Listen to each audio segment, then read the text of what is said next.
Mahabubabad TRS అభ్యర్థి మాలోతు కవిత గారు ఉన్నారు. ప్రజలకు ఎలాంటి హామీ ఇస్తున్నారు? మహబూబాద్ పార్లమెంట్లో ప్రధానంగా రెండు ప్రధాన సమస్యలు ఉన్నాయి. రైతులకు సంబంధించిన పోడు భూముల పట్టా సమస్య ఉంది. అదేవిధంగా ఎన్నికల ప్రచారం ఎలా ఉంది? మేడంతో మాట్లాడి చెప్పండి మేడం, ఎన్నికల ప్రచారం ఎలా కొనసాగుతుంది? మన ప్రచారం చాలా బ్రహ్మాండంగా కొనసాగుతుంది. ఇక్కడ గిరిజన బిడ్డగా కేసీఆర్ గారు మా ప్రాంత ప్రజలకు సేవ చేసే భాగ్యం కలిగించినందుకు ఈ ప్రాంత మహిళా సోదరు మన తరఫున అందరి ప్రజల పక్షాన ముఖ్యంగా కేసీఆర్ గారికి నుంచి పాదాభివందనం తెలియజేస్తా ఉన్నాం. మీరు అడిగిన ప్రకారం మా పార్లమెంట్ సెగ్మెంట్ ఉన్నాం. ఇల్లందు, పిల్లపాక, భద్రాచలం, ఈ ప్రాంతాలు ప్రధానంగా ఈ మహబూబాద్ ఉన్న పూలు మండలం ఈ పోడు భూముల సమస్య ఉండడం అనేది వాస్తవం. గత పాలకుల నిర్లక్ష్యం కొత్తగా చెప్పేది ఏం లేదు. అది పోడు భూముల సమస్య 50-60 సంవత్సరాలు ఉన్నప్పటికీ కూడా గతంలో ఏ ప్రభుత్వం చేయలేకపోయింది. కానీ కేసీఆర్ గారు మొన్న ఎలక్షన్స్ అయిన వెంటనే సాక్షాత్ అసెంబ్లీ సాక్షి వారు ఒకటే చెప్పడం జరిగింది. పార్లమెంట్ ఎలక్షన్స్ అయిన వెంటనే స్వతహాగా ఒక ముఖ్యమంత్రిగా ప్రతి నియోజకవర్గంలో ఎక్కడెక్కడైతే పోడు భూముల సమస్య ఉందో ఆ సమస్య ఆ పార్లమెంట్ నియోజకవర్గ స్థాయిలో వెళ్ళి వారే పర్యటించి ఏదైతే పోడు భూముల సమస్యని శాశ్వతంగా పరిష్కారం చేస్తారు, తాత్కాలికంగా కాదు. ఆ పోడు భూముల సమస్య తీర్చడం పట్టాపాసులు ఇవ్వడంతో పాటు రైతు బంధుని వారికి వర్తించే విధంగా చేస్తారని అసెంబ్లీలో వారు వాగ్దానం ఇవ్వబడుతుంది. ఇక్కడ నాకు ఖచ్చితంగా ఈ ప్రాంతంలో ఆశీస్సులతో ఈ ప్రాంత ఆడబిడ్డగా బ్రహ్మాండంగా 3 లక్షల మెజార్టీని గెలవబోతున్నాను. అందరు ఆశీస్సులు పూర్తిగా ఉన్నాయి. కేసీఆర్ గారు వెన్నంటే పట్టుకుంది. మా ప్రాంతంలో ఉన్న మా మహబూబాద్ పార్లమెంట్ ప్రతి చోట కూడా నేను కూడా ఒక గిరిజన బిడ్డగా పర్యటించి ఆ పట్టాపాసు ఇచ్చే కార్యం తప్పకుండా తీసుకుంటాను. మొట్టమొదటి లంబాడి మహిళగా పార్లమెంట్లో అడుగు పెట్టబోతున్నారు. ప్రజల నుంచి ఎలాంటి స్పందన? మేము ముందే చెప్పినారు, కేసీఆర్ గారు ఒక గిరిజన బిడ్డగా ఈ మహబూబాద్ పార్లమెంట్ సెగ్మెంట్లో ఇప్పటివరకు ఒక మహిళకు అవకాశం రాలేదు. కానీ కేసీఆర్ గారు మహిళా పక్షపాతి కాబట్టి నన్ను ఒక ఆడబిడ్డ ఈ పార్లమెంట్ సెగ్మెంట్లో 7,20,000 పైబడి పురుషుల కంటే మహిళా ఓటర్ బ్యాంక్ ఎక్కువగా ఉంది. నాకు ఈ అవకాశం కలిగింది. ఎందుకంటే అత్యధికంగా మహిళలు ఉండడం వల్ల ప్రత్యేక మహిళలకు ఏ సమస్య వచ్చినా నా దగ్గర వచ్చి మాట్లాడే అవకాశం కల్పించారు సార్. తప్పకుండా ఈ ప్రాంతంలో ఉన్న ప్రజలందరికీ కూడా అందుబాటులో ఉండి ఇక్కడ ఉన్న పూర్తి స్థాయి సమస్యలన్నీ కూడా తీర్చడానికి ముందుంటానికి మహబూబాద్ పార్లమెంట్లో ఎన్నికల ప్రచారం ఒక చివరిగా ఏ సమస్యలను గుర్తించారు? ప్రజలకు ఎలాంటి హామీ ఇస్తారు? మండల వారీగా వెంకటి గ్రామ స్థాయిలో వెళ్ళే ప్రయత్నం చేస్తున్నప్పటికీ కూడా చాలా సమయం తక్కువ ఉంది కాబట్టి 50 పైబడి మండలాలు ఉన్నాయి. ప్రతి మండలంలో ఏదో ఒక జన సమీకరణ చేసుకుంటూ మీ అభ్యర్థిగా ముందు ఇచ్చిన కేసీఆర్ సారు 16 కారు గుర్తు ఓటేయండి అభ్యర్థించడం జరుగుతూ ఉన్నాము. ఏదన్నా ఈ పార్లమెంట్ సెగ్మెంట్లో ప్రతి చోట కూడా వారి యొక్క ఆశీస్సులతో పూర్తి స్థాయి పనిచేస్తూ ఉన్నాము. ఇంకా అంతేకాకుండా ఇక్కడ ప్రత్యేకంగా తిరుగుతున్నప్పుడు ఇల్లందుకు వచ్చేసరికి బయ్యారం పరిస్థితి చాలా తీవ్ర సమస్య. అది మనకు కావాలి, సాధించుకోవాలి. అది సాధించుకోవాలన్నా ప్రత్యేకంగా కేసీఆర్ గారు రైతులందరినీ సస్యశ్యామలం చేయడానికి కాళేశ్వరం ప్రాజెక్టు నీళ్లు కూడా చివరి ఆయకట్టంలో వచ్చే ప్రయత్నం చేస్తామని బ్రహ్మాండంగా కొనసాగుతూ ఉంది. అంతేకాకుండా సింగరేణిలో ఉన్న కార్మిక సోదరులను కలడానికి వెళ్ళినప్పుడు వాళ్ళు ఒకటేనారు.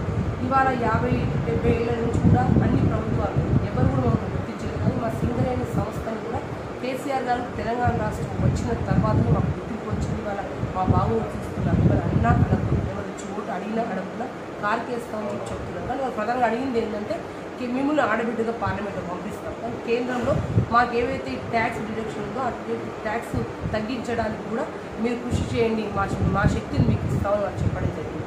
అంతేకాదు వాళ్ళ సమ్మక్క సారాలమ్మ ఆ అమ్మల యొక్క దీవెన ఉన్నాయి కాబట్టి వాళ్ళ ప్రజెన్స్ కలిగించారు. అమ్మలకు కూడా ఇంకా ప్రపంచంలో ఎక్కడేది లేని విధంగా కూడా ఇవాళ జాతర జరుగుతుంది. దాని జాతీయ స్థాయిలో కూడా గుర్తింపు వచ్చే విధంగా ఇవన్నీ పోడు భూములు కావచ్చు, కాళేశ్వరం కావచ్చు, లేకపోతే దేవాదుల ప్రాజెక్టు కావచ్చు, ఇవన్నీ జాతీయ స్థాయిలో కొట్టాలంటే మీ ఆడబిడ్డగా నన్ను పంపించాల్సిన అవసరం ఉంది. ప్రతి ఒక్కరు దీవించండి, ఆశీర్వదించండి. గతంలో కూడా మన ఎంపీగా ఉన్నారు. కానీ కేంద్రంలో బీజేపీకి మన అవసరం లేకపోవడం వల్ల వారు మమ్మల్ని ఎన్నిసార్లు మన ఎంపీలు కొట్టడన్నా ఏం వాళ్ళు ఖాతా చేయరు. కానీ ఇవాళ కాంగ్రెస్ కానీ బీజేపీ కానీ అక్కడ పూర్తి స్థాయి మెజార్టీ రాదు, అన్ని 100 సీట్లు వస్తాయి.